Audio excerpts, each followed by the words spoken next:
Exactly. Right, absolutely.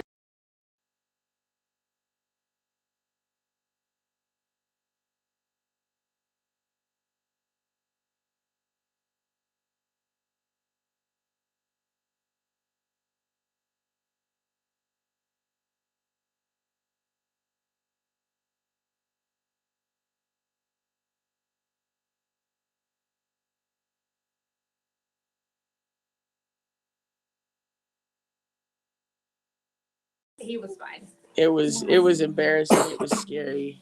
Never again.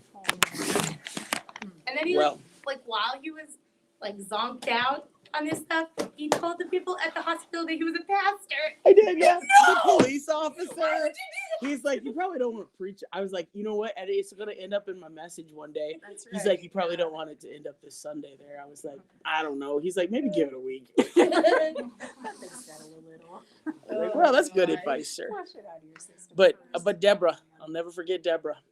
Was it Deborah? Yeah, I think it was Deborah. I think it was her name. Every time I go into the hospital for crisis calls, I'm like, hey, lifesaver. How embarrassing. That's beautiful. You did crisis call. You Yeah. almost had a crisis The call. doctor thought it was hilarious when I was like, I'm on the crisis team. Please don't call the crisis team because I know I said some things. No. Actually, I think I was on call. You. No, I'm not on mute, but whatever. They have no idea what you're talking Yeah, you guys don't know what we're talking about. We're having a good time. This is the you have to be here conversation. That's why we started it just now. Yeah, it's fun when you're here. When you're online, you miss some of the stuff that we get to talk about. There are things that are setting confidence here. Yeah, what happens at Bible study Stays in Bible. stays at Bible study. 5 minutes before, the 5 minutes Yeah. after. Except for all the stuff that goes on the internet. That's why we wait to post it. Hey, if you're in the eFam, I just posted a link in there. If it posts on there, it says chat.restream.io. So we can see your name and stuff when you make comments. Click that link and just link your Facebook account to it, and then we'll be able to see who you are in the eFam. Because normally all we see is Facebook person. But it is 1 minute to start. So I say we just go ahead and jump in. Let's go to God in prayer, and then I'll turn it over to Betty, and she'll finish up lesson 3. God, I pray you touch each and every one of us. God, I thank you for bringing us together today. God, I pray that you would move in each of our lives tonight. God, I pray that you would touch us, strengthen us. In Jesus' name, amen. All right. Betty's got lesson 3, and so she left off last week, so I'm going to pass that on to her. So, Betty, dive in. All right. Hey, everybody. My daughter said she was going to be on here tonight, so I hope we see her on there. Let's see. So last week, we learned that there is a difference between sons and offspring. We learned all about Esau and Jacob. Esau selling his birthright for soup. Jacob and his mom fooling Isaac into giving Jacob the blessing of the firstborn, which, if you think about it, was actually divinely inspired. Rachel and Jacob catch a ton of flack for it, but as Jenny mentioned, with their blessings, God's hand was behind it all. In the beginning of Malachi, God says, I have loved Jacob, but Esau I have hated. I firmly believe that God wanted to exalt Jacob because of his humility and dependence on God. But in order to do that, he had to humble Jacob and teach him what it meant to be dependent on him and not on his own merit. Cool. So let's see. Esau refused to be humbled. He had a sense of entitlement. He blamed Jacob and held a grudge against him, at least at first. So this week, so there's a girl that the Bible mentions. They mention one of Jacob's daughters named Dinah. Do you guys want to go through that story, or should we just flip past that? Oh, yeah, go ahead, do it. Yeah. Okay, so Dinah is in Genesis 34. So Dinah was the 11th child of Jacob that the Bible mentions right before Joseph was born. So she was like 6 sons came from Leah, and then Dinah was her daughter. So the Bible says Dinah, the daughter of Leah, born to Jacob, went out to visit the women of the land. When Shechem, son of Hamor the Hivite, The ruler of that area saw her and he violated her. His heart was drawn to Dinah, daughter of Jacob, and he loved the girl and spoke tenderly to her. And Shechem said to his father Hamor, give me this girl as my wife. Now, it tells us that Shechem was the most honored son in his household. The town was actually named after Shechem. So, excuse me, he violated Dinah, but it seems that he loved her. So he wanted to marry her. And when Jacob found out that Dinah had been violated, he waited to tell his sons until they came in from the field. At that point, Shechem's dad was there trying to convince Jacob to give his son Dinah's hand in marriage. So his sons come home and it says they were filled with grief and fury because Shechem had done such a disgraceful thing in Israel by laying with Jacob's daughter, a thing that should not be done. But Hamor tried to justify it and said, just intermarry with us. You know, like we can all be one clan. You guys can share your stuff with us. We'll share our stuff with you. But it says in verse 13, because their sister Dinah had been defiled, Jacob's sons replied deceitfully. So they said, we can't do this because you guys aren't circumcised. So if you guys circumcised all of the men in your tribe, then we'll go ahead and give you Dinah in marriage. So that's what they did. They thought this is a good deal, you know, like we'll circumcise all our men. And then Shechem can have Dinah as a wife. It's just wonderful. Like, this is such a cool story. I mean, it's a terrible story, but like, I mean, think about it. Like, it's like typical, like brother, like protecting his sister kind of story. Like, yep. Oh yeah, hey, you know what? If you guys circumcise yourselves, then you can marry our. Yeah, exactly. Yeah. So 3 days later, it says, while every male in the city, while all of them were still in pain, two of Jacob's sons, Simeon and Levi, Dinah's brothers, took their swords and attacked the unsuspecting city, killing every male. They put Hamor and his son Shechem to the sword and took Dinah from Shechem's house and left. So they proceeded to loot the city, take everything of value. They took the women and children, all of their livestock, and brought them back to where they lived. So that was the story of Dinah. Because all their men were recovering from the circumcision. It's way more painful for a man to have a circumcision than no. Funny, they actually do that in some cultures. But you know what? Actually, now that I just said that, like, it just makes me think about it. Like, it as an adult male, it's harder for like a baby heals fast, and I don't remember anything. But if you think about it, and you look at this, imagine, like, even now this, like, I get stuck in my ways. I have things that I do. And then the cutting away, the circumcision of the heart, sometimes is so much harder. Man, woman, doesn't matter. The circumcision of the heart, that's hard for everyone. I don't know, like, just thinking about that story, like the application to today, that's kind of cool. Mm-hmm. Yeah, there's more of that stuff coming up. So we'll have more application. So back to Genesis chapter 35. So Jacob, as he was fleeing his brother Esau, wrestles with God. Oh, sorry, backtracking just a little bit. So God cheated, but Jacob came out victorious. God changed his name from Jacob to Israel. And he says, because you have struggled with God and with men and have overcome. So now we see, starting in Genesis 35, God talks with Jacob again and commands him to go to Bethel, which means house of God, and to build an altar there. I found this interesting. The Bible says, Jacob said to his household and to all who are with him, get rid of the foreign gods you have with you and purify yourselves and change your clothes. So get rid of the foreign gods, purify yourselves, change your clothes. This reminded me of baptism, another one of those applications. So making a decision to accept the truth of the gospel, Jesus, the one and only, getting baptized, and becoming new in Christ. Our baptism is a symbol of this process. So getting rid of foreign gods, purifying ourselves, changing our clothes, and moving forward new. The Bible even tells us that they got rid of the rings in their ears and buried them under the oak in Shechem. So remember, Shechem was the one who defiled their sister Dinah.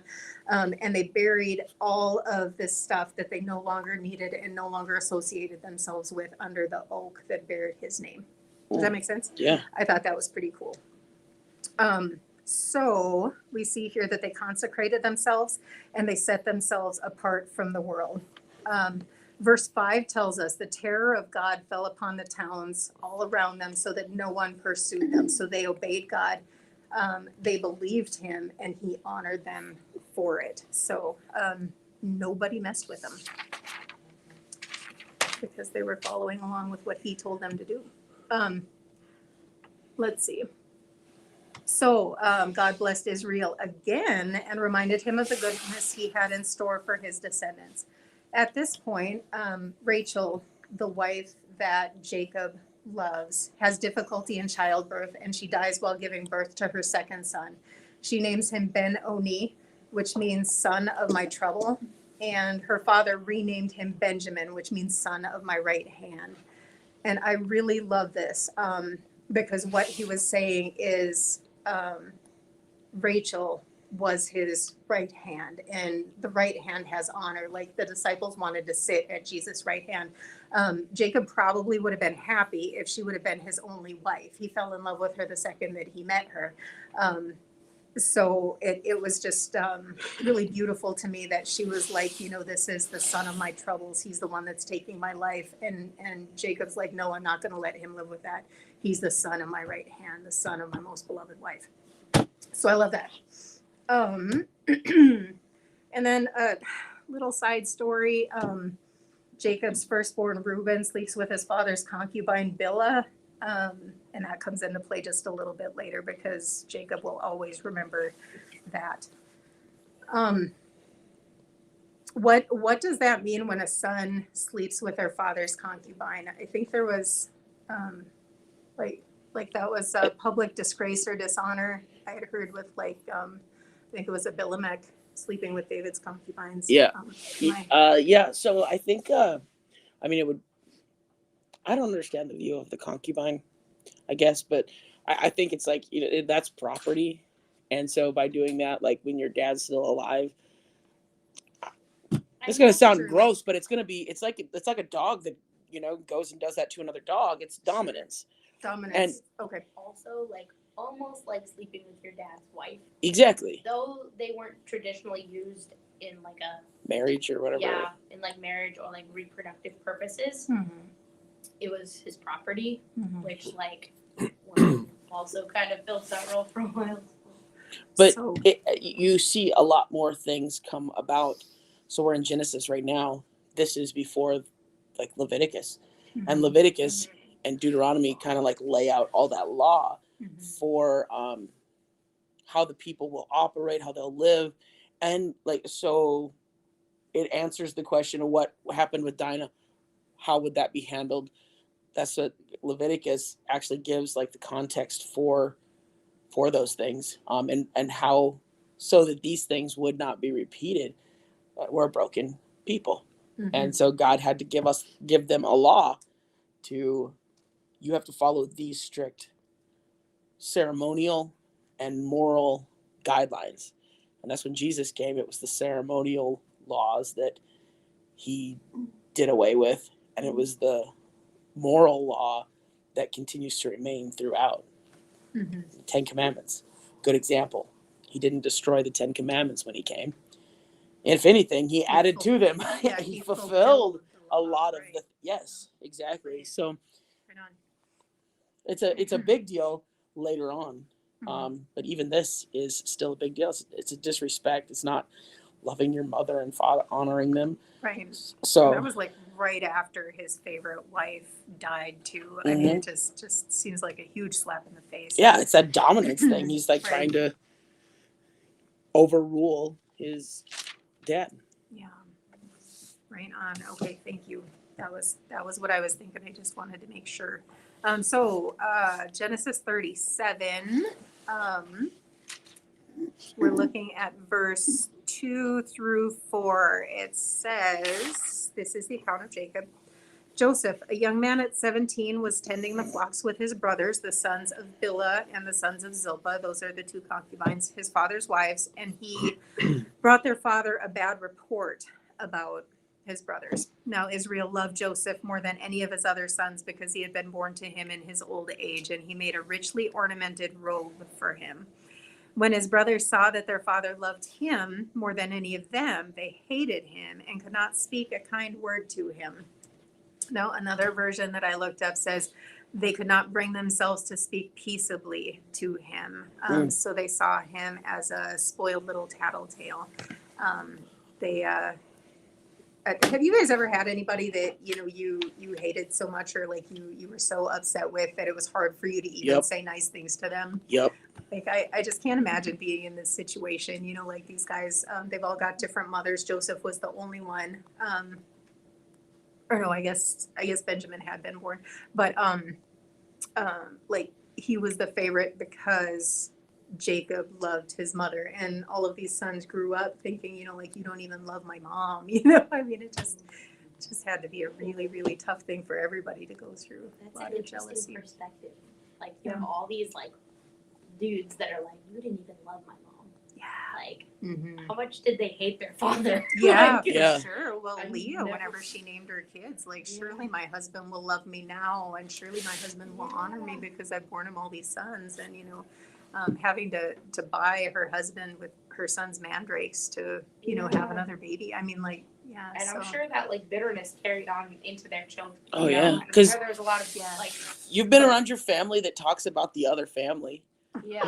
You've been around the people that talk about the other person. Like it's you No, can't tell me, Joseph, oh they yeah, did this to oh Joseph. yeah, this guy, that dad really didn't love mom. Yeah, You know? and like, Yeah, did well. like you start getting into it with your sibling? Did they throw that at the other one? Mhm. Like, oh well, dad didn't even love your mom. Like, Well, mom sold Like- dad so she could have me. the fact Like that they all survived is a miracle. exactly. Like, that's insane. Like this, I never thought about it like that. Yeah, There's neither have I. so, That really is a good. like a whole bunch of brothers, and they like this feud within the family. Mm-hmm. It's the Hatfield and Oh McCoys. my gosh. For Yeah. Except for they all live in the same house, and some of them are from concubines. You think there were like 4 groups, or was it like 2 groups? Like me and my mother and her concubines' children, and then like the other side was like 2 warring families, or like the 2 from the mothers, and then the concubine kids were like, Yeah, the concubine kids are like, we're just happy to be here. The concubine kids were the ones Yeah. that got in trouble in the beginning of chapter 37 there. So the sons of Bilhah and the sons of Zilpah were troublemakers, apparently. that makes sense. Yeah. That makes sense. Yeah. I'm sure they got blamed for everything anyway. They were just They were not fulfilling born what was out of spoken love. of them. They were born because of this feud. Wow. Oh, Sad. man. Oh my Oh, word. uh, This is like a soap opera. yeah, it All of is. Genesis. It is. I know. That's why we have to park on so many things. Okay, so Joseph is sold into slavery. Predictably, Joseph's brothers' hatred for him increased. One day when Jacob sent Joseph to check on his brothers, they saw an opportunity to rid themselves of him forever. After casting him into a pit, they sold him to some Midianite merchants for 20 pieces of silver. The Midianites took him into Egypt, where they sold him to Potiphar, who was one of Pharaoh's officers and a captain of the guard.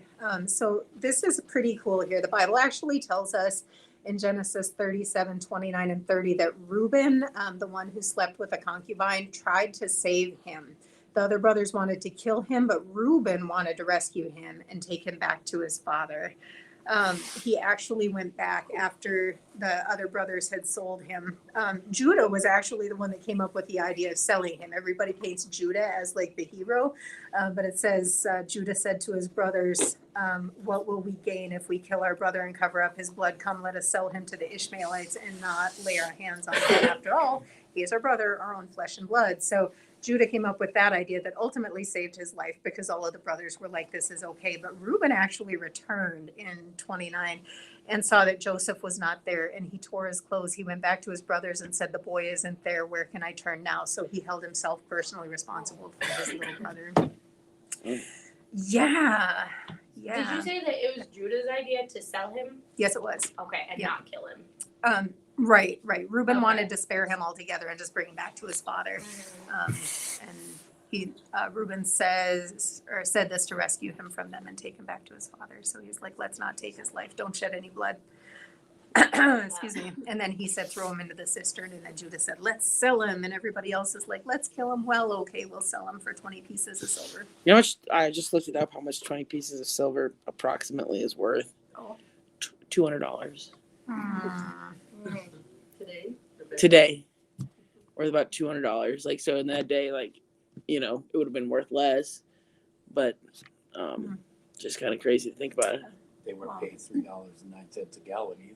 Yeah, they were paying $3.09 a gallon for gas. They were paying for hay and straw. You know what's Several. interesting? What's interesting? Judas sold Jesus for 30 pieces of silver. Mhm. I wonder if there was some sort of like inflation and it like evened out to be about the same amount, you know? I wonder. Mhm. Interesting. Mhm. Let's see. So what now? Jacob is deceived. So after having disposed of Joseph, his brothers took a goat and killed it, dipping Joseph's coat in the blood. They brought the coat to their father and asked, "Is this your son's coat?" He said, "It is my son's coat. An evil beast has devoured him. Joseph is without doubt torn in pieces." In his despair, Jacob refused to be comforted and mourned with tears for Joseph. And this actually goes on for many more years. He never stops mourning for his son. Until later. Another side story pops up here that I think we should touch on because it concerns Jesus' coming. So the coming Messiah. So Genesis 38. Judah marries a Canaanite woman. Remember, both Abraham and Isaac told their sons not to marry a Canaanite woman, but Judah does marry a Canaanite woman. And he has 3 children. One's named one's named Onan, and the other is named Shelah. I probably butchered those names. So married this woman named Tamar, and was wicked in the Lord's sight, so the Lord put him to death. So Judah tells Onan, "Go fulfill your duty as a brother-in-law to produce offspring for your brother." And it says, but Onan knew that the offspring would not be his, so whenever he lay with his brother's wife, he spilled his seed on the ground to keep from producing offspring with his brother. What he did was wicked in the Lord's sight, so he put him to death also. Because God had plans for the offspring here. So Judah's wife dies now, and when he's done mourning, he meets a prostitute and gives her his seal and its cord and his staff. He sleeps with her. She becomes pregnant. 3 months later, Judah hears that Tamar, his son's widow, is pregnant. Judah was going to have her burned to death, but she pulls out his seal, its cord, and his staff and says, "I'm pregnant by the man who gave me these." So Judah actually was kind of tricked into giving Tamar children, which was what she wanted in the first place.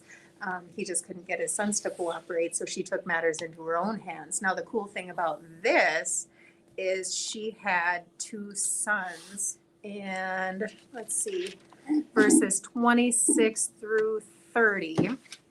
We're in Genesis 38. Excuse me, it says, Judah recognized his cord and his staff, and he said, "She is more righteous than I, since I wouldn't give her to my son Shelah," because he thought that Shelah was going to die as well. I forgot to mention that because his other 2 sons had died. When the time came for her to give birth, there were twin boys in her womb. As she was giving birth, one of them put out his hand. So the midwife took a scarlet thread and tied it on his wrist and said, "This one came out first." But when he drew back his hand, his brother came out. And she said, "So this is how you've broken out." And he was named Perez. Then his brother, who had the scarlet thread on his wrist, came out, and he was given the name Zerah. So she too had twins, and the second born was also put in front of the firstborn. So from Perez actually came Jesus. So it wasn't Judah's natural wives, it was the prostitute that he had slept with. The Bible actually says that he never slept with her again. So Interesting. yeah. Don't Yeah, you? so- I love things like that. There's Like, so many prostitutes in the lineage of Jesus. I know. Right. Jesus was like, "I'll use Right. whoever." I was like, thinking, give me the least of these. Yes. right, I'll take them all. I was thinking about that, like the son that Onan was supposed to have children for through Tamar, because it was supposed to be Er's lineage that was carried on. Was like Perez considered Er's child because it was his wife that had the baby? Like, is that? I'm not sure how all that stuff works out. That's a good question. I have no idea. I'd have to look at like one of those lineage. Like a picture. And you have to look at the names. Because Yeah, I'd have to look at honestly, the those names. names kind of threw me off a little bit. That's okay. It's really neither here nor there. It was something that I was thinking about when I was Yeah, I know. You studying. have that book. I should have brought it. Okay, so meanwhile, back with Joseph, he is currently sold as a slave to a man named Potiphar, who is the captain of Pharaoh's guards. So being the conscientious, godly man that he was, he did his very best as a servant to Potiphar. He had every reason for bitterness and an excuse to be sullen. Instead, he served his master diligently. Potiphar saw that God was with him and that everything Joseph did prospered. Finally, Potiphar made Joseph the overseer of all that he had. Potiphar concerned himself only with the food that was set before him to eat. Joseph took care of everything. Now Joseph's trials were not over, however. Potiphar's wife became infatuated with Joseph and daily tempted him to commit adultery with her. He steadfastly refused her advances until one day, as he fled from her presence, she grasped part of his clothing. Seeing that she was rejected, she contrived to accuse Joseph of trying to assault her using his clothing as proof. Potiphar, his wrath kindled, put Joseph in prison. So this is the second time Joseph was given a robe of honor, and the second time it was stolen from him and used in deception. So what are the odds? You know, Poor Joseph.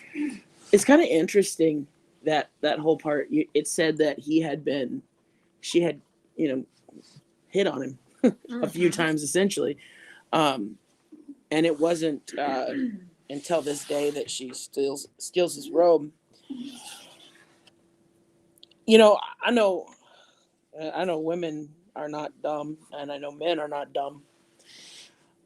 But why didn't Joseph say something in the beginning?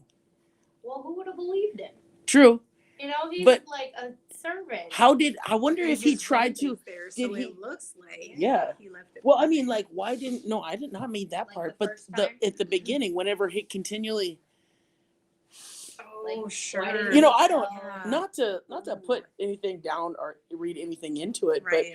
but I think even as guys, sometimes we're like, okay, I can handle the temptation. I'm not gonna do it, and then we get so close to the temptation that like all of a sudden now we're on fire, Mhm. running from it. Did what is this a situation like that? Like he was like the thought played through his mind. I mean, maybe, but also, like, if you have, like, who would he have tried to tell? Yeah, exactly. You know? Yeah, it's a whole And, different thing. like, It's not like it's me. It's If he had a told slave. them, yeah, like, if he had told Potiphar, who's like, your wife was hitting on me, Potiphar's gonna kill him right then and there. Exactly. No, he wasn't. You liar. You're talking about my wife. But the Sure. thing is why You didn't know? Potiphar kill him when he gets accused of it? Doesn't it talk about how she was mad that Potiphar didn't kill him? I don't know about that. However, whenever she came on to him, he said, no one in this house is as great as I am beyond my master. My master has withheld nothing from me except you, because you are his wife. How then could I do such a wicked thing and sin against God? And it says, and though she spoke with Joseph day after day, he refused to go to bed with her or even be with her. So he actually started avoiding her. Yeah. After a while, he was like, I'm just going to stay away from her because she's just. That goes off back to the the hook. that Yeah. answers the question. I feel like that the way that's phrased right there, where it says, my He's- master has withheld nothing from me except for his wife. I feel like that story very much like was in the Garden of Eden, because he did what should have been done. Like, they were given everything in the garden except for this one thing. And Mm. that's the same thing that happened in Potiphar's house. He That's was really given good. everything except for this one thing. He still ended up in jail, but like he Yeah. also ended up second in command in Egypt. Yeah. That's right. So God That's right. honors That's a solid faithfulness. point. But I mean, it also shows like, I don't know, like even though you have a past And even though it wasn't his fault, he still had a past. He wasn't. He's still in jail. Yeah, He's still a and criminal. exactly. But God was like, I don't care about the past. Like, I can still use you. And he does, because in 39, is it 1920? Okay, when his master heard the story, his wife told him, saying, "This is how your slave treated me." He burned with anger. Joseph's master took him and put him in prison, the place where the king's prisoners are confined. So he didn't just throw him into some like mealy prison. He put him in with the king's prisoners. So I had to wonder if maybe his wife had a track record, you know, because even though he burned with anger, he was like, Yeah. great, you know, like my whole house is blessed because of this guy, and now I have to get rid of him, you know. Yeah. So maybe it was like not because, you know, this guy did this to my wife. He might have known his wife's character. I mean, if it had That been was the part happening that I day was after going at, because I day. feel like she was angry. And maybe that's, you know, I watched a Chosen video. It's not the Chosen, but, you know, watched something that added that context. But Yeah, it might be. She says well, she said, "This is how your slave treated me." yeah, And he burned with anger. The fact that she didn't just let him go, he was avoiding her. She was like actively pursuing him. And then when he didn't give in, she like ratted him out, lied about yeah. it. Yeah. She His was whole she story. was rejected. She was mad that he didn't go for it. Yeah. You know? Like he turned her down and she was mad. So Mhm. Yeah. I think that's that's kind of an interesting run there, like with those things, because it can be so easy, I think, for us to be drawn in. I can get away with it, and you know what? No one's gonna see this. But the Bible says your sins will find you out. Joseph started avoiding her. He's like, I'm not even gonna. And I think if that even goes to what Jesus said, resist the devil and he will flee. The devil will also sometimes pursue you, you know, but as you resist, like, you're able to stay away from those temptations. and he did resist and he did get put away from her.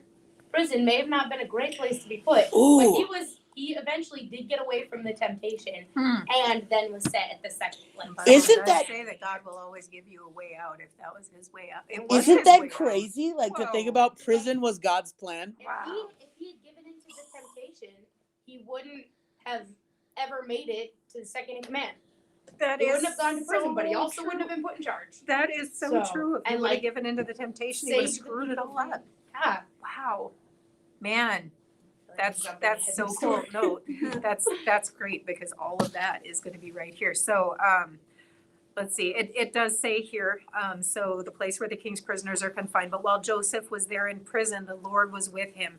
He showed him kindness and granted him favor in the eyes of the prison warden. The warden paid no attention to anything under Joseph's care because the Lord was with Joseph and gave him success in whatever he did. So even in prison, the warden was like, this guy's pretty special. Everything that he puts his hand to succeeds. You know, I'm just going to put him in charge of everything.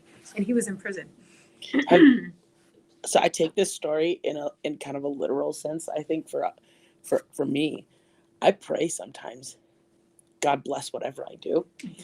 Just like Joseph, I'm in relationship with God. Like, I do believe that if I will do everything in honor to God, He'll bless it. It's when I do it for myself that it's honor to myself, and that's my reward. But if I do it as honor to God, it's going to be blessed beyond measure. And I feel like that concept is something that Christians should live by, that whatever my hand touches, it's gonna be better when I get done with it.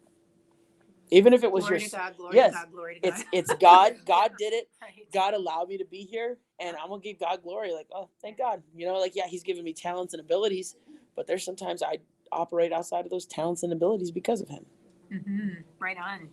Right on. It's a hard thing to remember. That Yeah. even like while he was in prison, he had to remember that, you know. Like, it's not a permanent thing because God's in control. Yeah. Right. Yeah. And he just kind of waited for an opportunity as he was patiently serving and doing the things that were laid out for him. For sure. Even in prison, Joseph kept the right attitude. He refused to be bitter and he looked for opportunities to serve God. The keeper of the prison committed to Joseph. Oh, already went over that. So in prison were two men who had served Pharaoh. One was a chief butler and the other was a chief baker. They both had dreams which Joseph interpreted. True to Joseph's interpretation, the butler was restored to his office while the baker was hanged.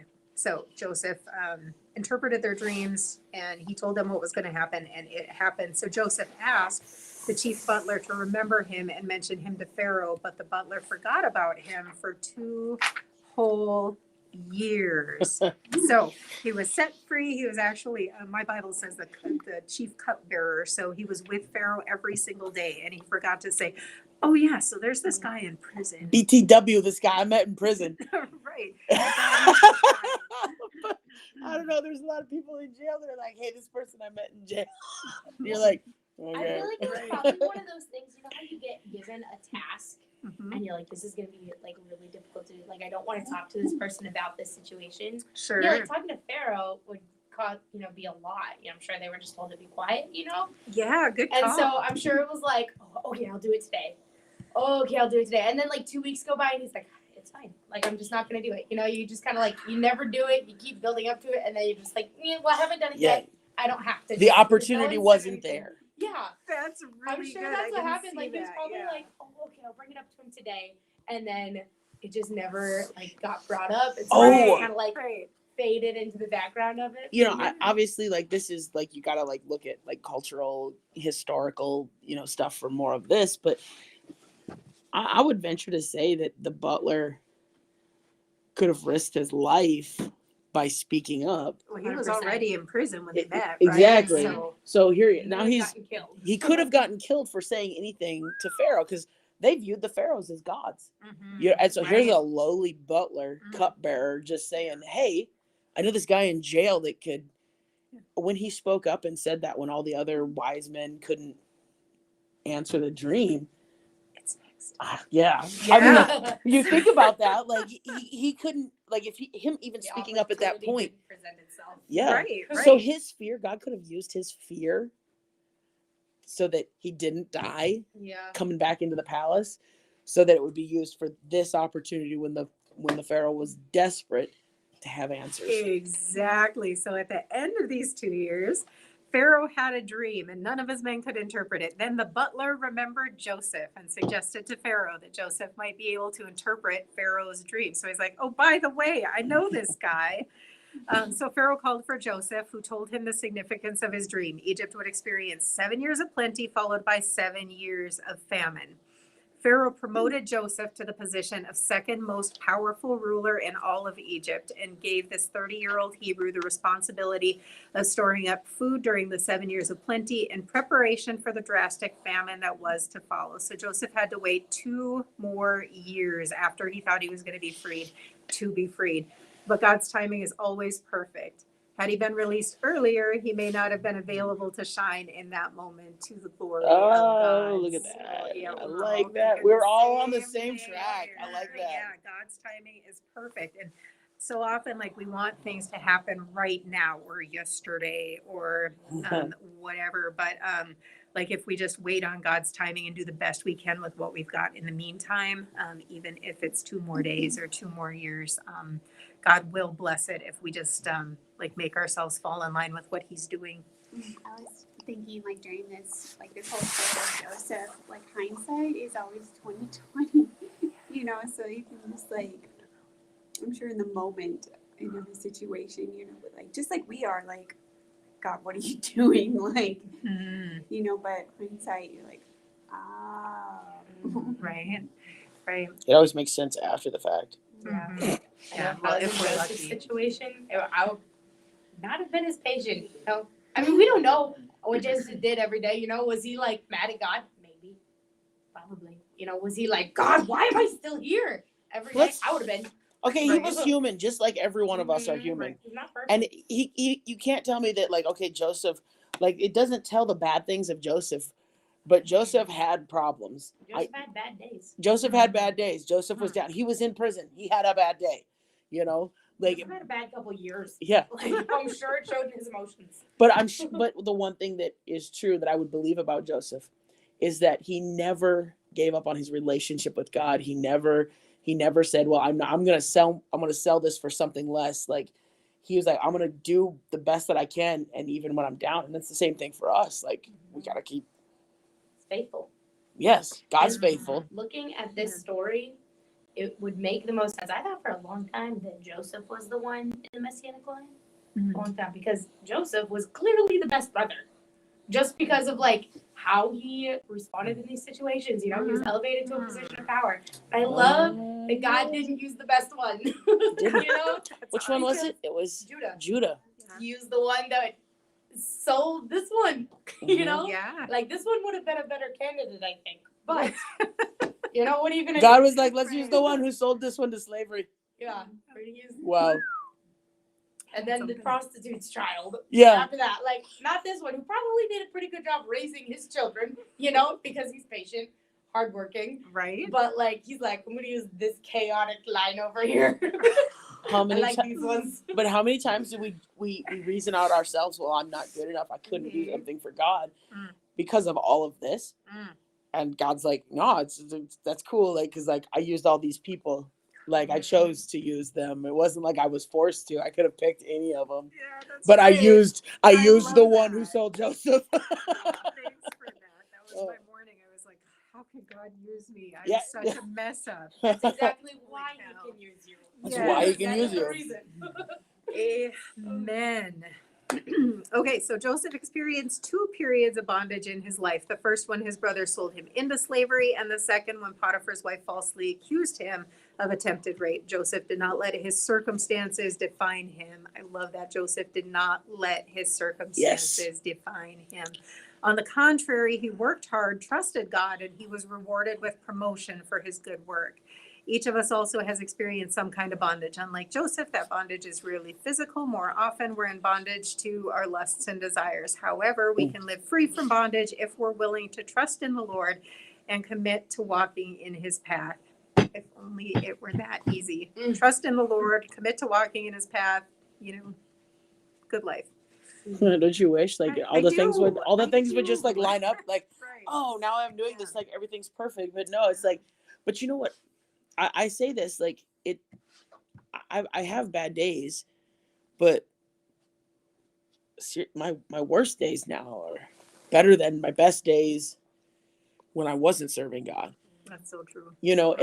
And while, since we talked about anxiety prior to the Bible study, my days that I have anxiety, like the days that I'm depressed, like, yeah, it's terrible, but man, trusting God to know that he brings me through, that is like, there's something about it on the other side.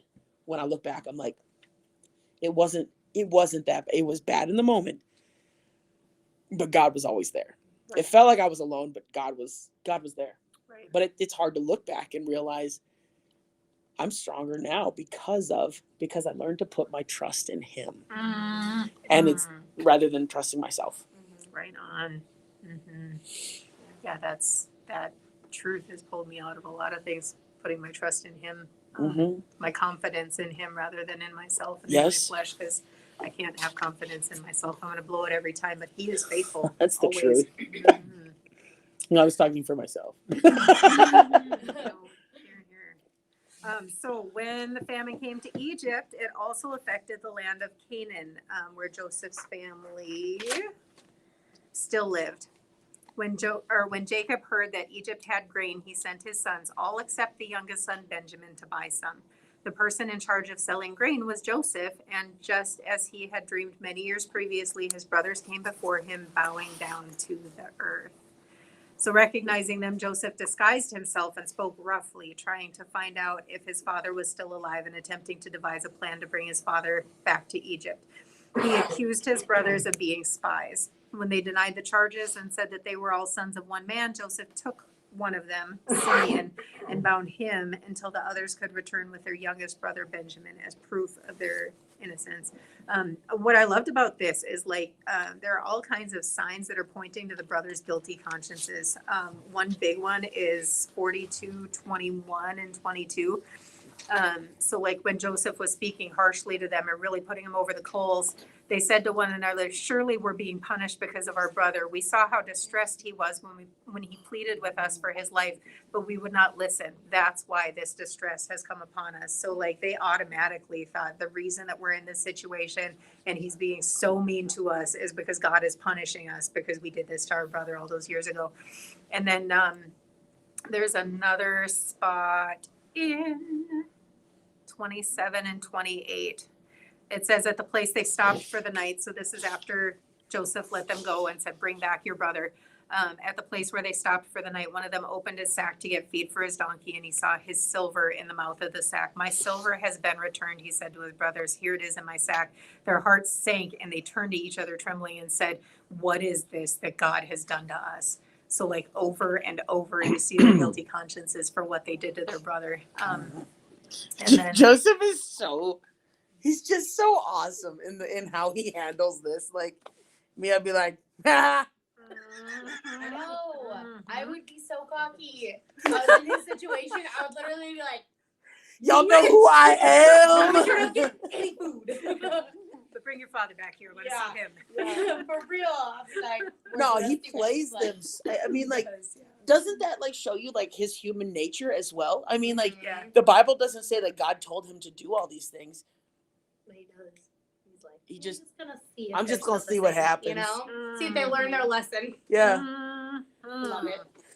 I did the same thing. I probably would have been worse. me too. I would have been so mean. I just arrested for the Someone funsies. sold me into if my siblings sold me into slavery and they show up Listen. maybe 20 years later, are you kidding me? But I'd be like, get out But of look our at- country. look at what happened to Joseph, though. He was sold into slavery, but look who he is at this point. Like at some point, you got to be like, yeah, you know what? You guys thought I got the worst end of the deal, but Now who's in charge? I feel like at a certain point, like forgiveness just kind of happens because God has put you into such a position that you're like, I have to forgive because I'm so God's provided so much. He's vindicated you Yeah. already. Like what- Exactly. The moment they walked in, it was Yeah. just like, and I can tell you And that they were bowing to him Yes. as they were coming in. You know. there has been Yeah. those moments in my life where, You know what? oh, I wonder if while he was in prison, that like all this character growth took place. You know, he had a lot of time to think. 2 He had years. to stop and sit down and think about his life and what he had experienced. And I'm sure that's when the Lord had to do a work on his heart and like deal with that past hurt and like Wow. teach him to That's forgive. really, Because Yeah. then one day he was going to see them again and he already had to have forgiveness in his heart for them.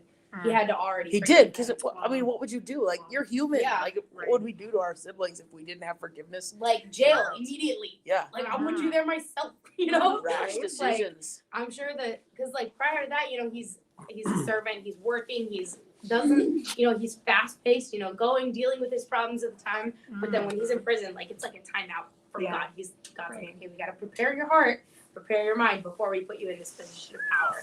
Yeah, and it was 13 years from the time that they sold him to the time that he was like Wow. exalted with Pharaoh. So, Man. Yeah, 'cause you said he so was 30? 11 years with Potiphar. Yep, and 30 he was 17 when he ratted his brothers out Think about the about sheep. that. People are like, oh, I'm only 30 years old. I'm only 25, 17. Mm. Look at that. Mhm. God's using young people in the Bible. Mm-hmm. You don't have to be old to be used of God. That's right. And if you're old, you can be used of God. He's Absolutely. Just we- just All we- those Amen. You gotta circumcise the heart. So meanwhile, back in Canaan, Jacob was greatly troubled and refused to send Benjamin for fear that he too would never return. But when the famine grew worse, the family had no choice but to comply with Joseph's instructions. Judah took personal responsibility for Benjamin, and his brothers traveled to Egypt once again. So here, Judah gets an opportunity to be the hero. Genesis 43, 8 and 9 says, Then Judah said to Israel, his father, send the boy along with me. Benjamin is who he's talking about. And we will go at once so that we and you and our children may live and not die.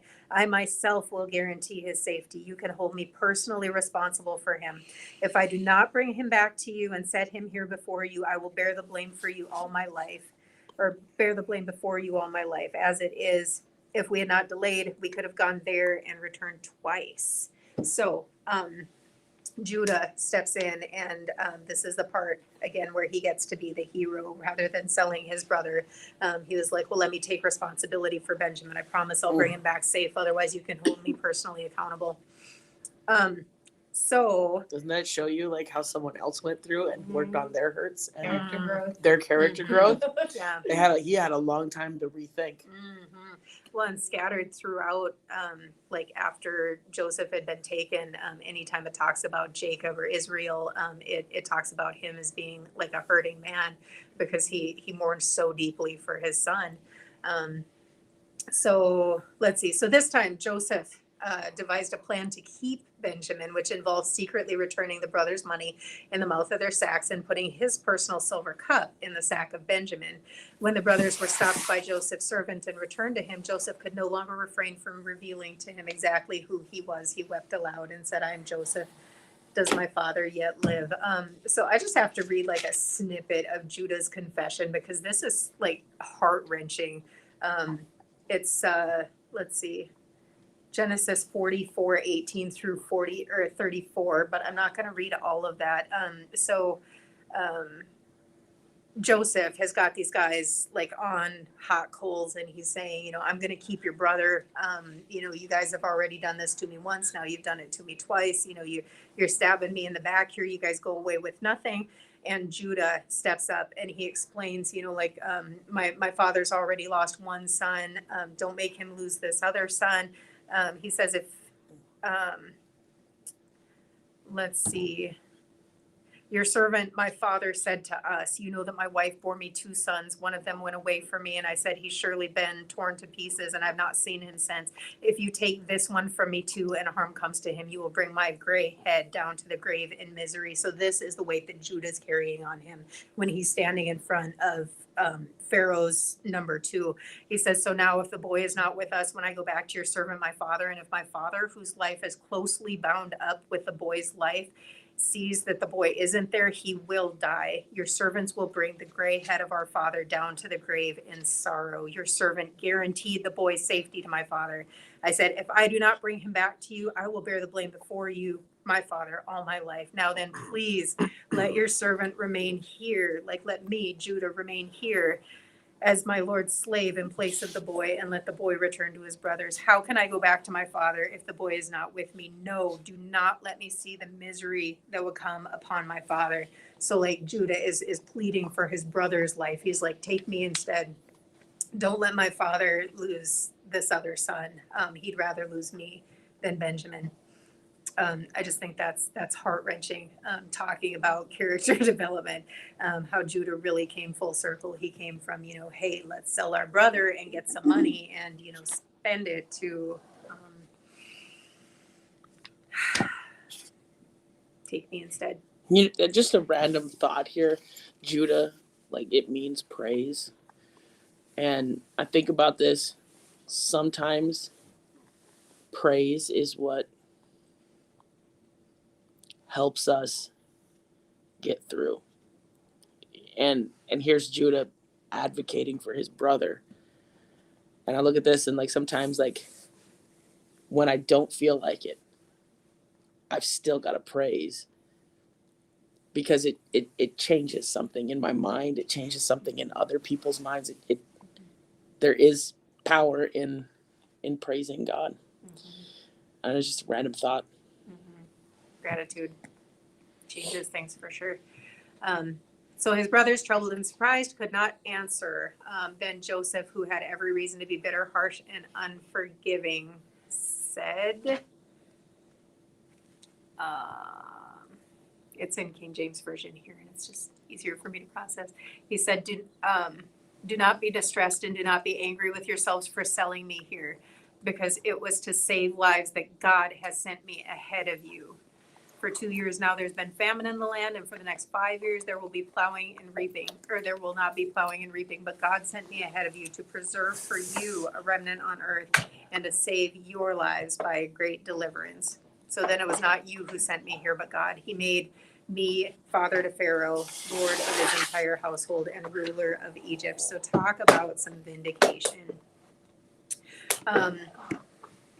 Isn't that nuts right there? Where he said it's okay that He basically says, no, you didn't do this. Mm-hmm.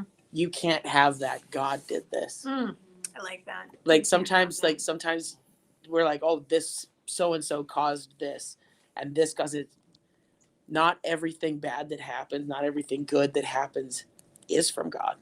Sometimes we have to realize and then we have to realize sometimes when bad things happen, God's allowing those things to happen because he has a purpose for it. And I look at that, like, he's like, nope, you didn't do this to me. God put me here. Right. Like, it wasn't because of you, it was because of God. That reminds me of when Jesus was being persecuted. He said, "No man takes my life. I lay it down freely."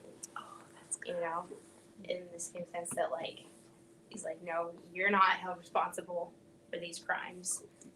In the same way that he was like I feel like that's really showing the heart of God in the fact that he didn't like blame them. He didn't give them that glory in a sense because he was giving it to God. It was like God gets the forgiving glory in the heart. good and the bad. Yeah, for real. Because like all the negative stuff will eventually work for the good, right? And so even in the bad, the glory has to go to God. You can't say, Oh, that's really good. You killed me. You can't give the glory Wow. to the devil either. Wow. Call him at it. Don't give the devil any glory. Oh, well, The devil did it. The devil. I lost my job. Like, nope. God gets the glory because it's going to turn out for good. Oh, no, it's not preaching that. That's the next No, verse that- here. Really? Yeah, for sure. It says long before the New Testament Like a was ever 5% written, off, Joseph had learned. Yeah. God What's can that? get the glory. Amen. Brother Judith coming out of that apartment. Yeah. Let's see. So Joseph had learned one of the most valuable lessons that we can ever learn. And we know that all things work together for good to them that love God, to them who are called according to his purpose. As he was to say later, you intended to harm me, but God intended it for good to accomplish what is now being done, the saving of many Oh. lives. How bad does it make the enemy feel? When you're like, you don't even get the bad stuff, man. You intended to harm me, but God used it for good. I love that. Okay, so Joseph supplied his brothers with wagons and equipment. They returned to Canaan and brought their father Jacob back to Egypt to settle in the land of Goshen, the choicest land in all of Egypt. And Pharaoh was totally on board with that. Here they enjoyed many years of blessings, peace, and plenty while Joseph was alive. So, there's one other little part that I wanted to bring up here. It's Joseph's sons Ephraim and Manasseh. I don't know if I said that right. Is that right? It's Ephraim And and Manasseh. Manasseh. Okay. Yeah. Okay, I've always pronounced that wrong. So Ephraim, no, thank you. So Ephraim and Manasseh. Joseph had gotten married while he was in Egypt, and he had these two sons. They are named Manasseh and Ephraim. Now Manasseh is the oldest and Ephraim is the youngest. So Joseph brings his children to Jacob so that Jacob would bless them. And when Joseph put them next to Jacob, he put Manasseh on his right and Ephraim on his left, because the right hand is the oldest, the firstborn. And Jacob actually switched his hands and he blessed Ephraim over Manasseh. Yeah. So he switched that and he put the second born in front of the oldest. That makes me think about like all of the times that's happened, like Perez over his brother and Jacob over Esau and Isaac over Ishmael. Like the second born ended up getting the main blessing in a lot of these situations. It's a You real said pattern in Ephraim was Genesis. from an Egyptian wife. Ephraim. Well, I think so. It was the son that was born to him in Egypt. Okay. That's really cool because Ephraim is one of the sons. He's one of the founders of one of the 12 tribes of Israel. Is that the same Ephraim? Yeah, because Joseph's was split into two. I think he got the blessing of the firstborn and like remember double portion. I think one portion went to Ephraim and the other portion went to Manasseh. That's my thought on it, based on the blessings, because like Jacob actually takes the firstborn blessing away from Reuben in Genesis 49. And he says, "You turbulent as the waters, you will no longer excel because you went up onto your father's bed." Blah blah blah. So, but Joseph was the firstborn of his favorite wife, so I don't know if that made a difference. But that's about all I've got. Yes. I love this. Genesis. I love the story of Joseph. There's so much in there, and like there's stuff that while we went over this lesson over 3 weeks, it's one lesson. We turned it into 3. Right. There's still even more that we haven't touched in there. Like Jacob going back to Bethel. What that's what God commanded him to go back to Bethel. Like all of those different things, like there's these little just nuggets in the Bible, like throughout. That's why like reading your Bible and studying the Bible is just so much fun. Is like you find these things and you're just like, does this really mean what I think? And you start like searching it out and looking at it, and you're like, oh my gosh, I can't believe this. Never saw it that way before. This is like things that you've always held as like good moral compass things. You're like, that's in the Bible? That's the best feeling. Yeah. All right. All right.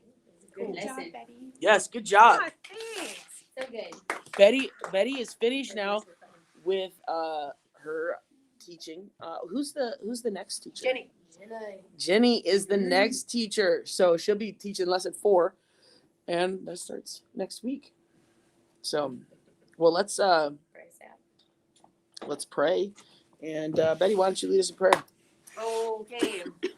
Well, God, we just thank you so much for meeting with us tonight. Thank you for nourishing our minds with food from your word. We just thank you so much for this opportunity to meet online and in person. And we ask that this week would just be blessed in Jesus' name. Amen. Amen. Have a great night, everybody.